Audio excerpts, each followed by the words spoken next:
I'm going to check the oil levels.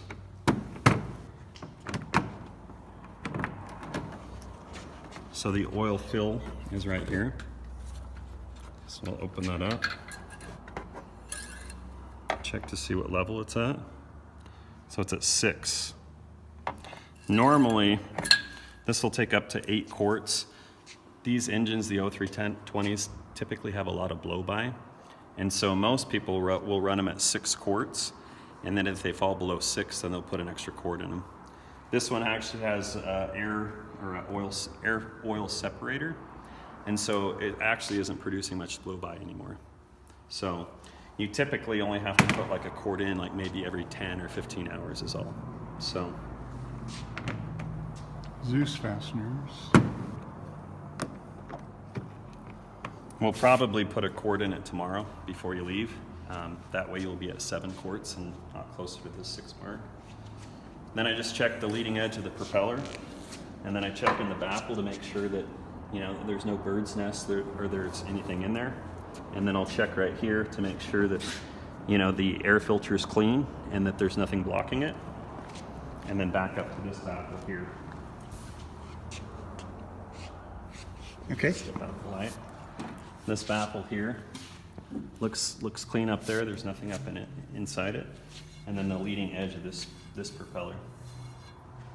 Now with the nose gear on the front now, normally I would check the nut to make sure that it's on. You can bend down here and you can probably see the nut right here. Yes. And again, there's at least 3 threads that are showing there. So that's about the only inspection that you can do on that now without actually pulling stuff. This door right here is for the gascolator or the fuel strainer. And so at this point, I'll open it up, I'll reach around, turn my master and my fuel pump on, auxiliary pump, and then I'll come in here and then I'll pull fuel out of it and I'll make sure that it's blue and that there's no water in it. And then it's also straining any of the debris or anything that's close to the engine at that point. So then I'll shut that off. I'll dispose of this fuel.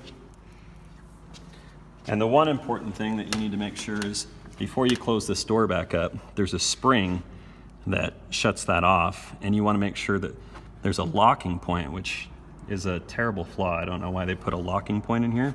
But if you were to push that up and then turn it, it would lock open. So the minute that you start the airplane up and you start pushing fuel through your fuel pump, you will actually leak fuel out of there. So always make sure that it's not in that locked position or locked open position, that it's fully out, away from the firewall. So we're good to go there, so we'll close that back up. Turn that. At this point, there's not much to really check on the brakes either. We checked them yesterday when we did the pre-buy inspections. The brakes were above 50%. In the 100 plus hours that I've flown the airplane, I've never had to replace the brakes. I typically don't use the brakes at all unless I'm taxiing, and I always use full rudder before I apply any brake. And I never push the brake and hold the brake, I just tap the brake. Because with this cast ring nose wheel, you tap that brake and the plane starts to turn. It'll do a full circle if you just tap the brake and you just let it do it. So brake pads usually aren't an issue. I would say obviously at every annual you're going to want to check those for sure. But if you're operating the airplane correctly, you shouldn't have to do it more than probably every 300 or 400 hours. So at this point we're going to check. We'll do it this way. I'll take this fuel off. Check to see what the level is. We can also look at the gauges and see what they're indicating. But we'll check to make sure that there's no moisture, no water in this fuel tank. You can see here it's blue. Doesn't look like there's any moisture in it.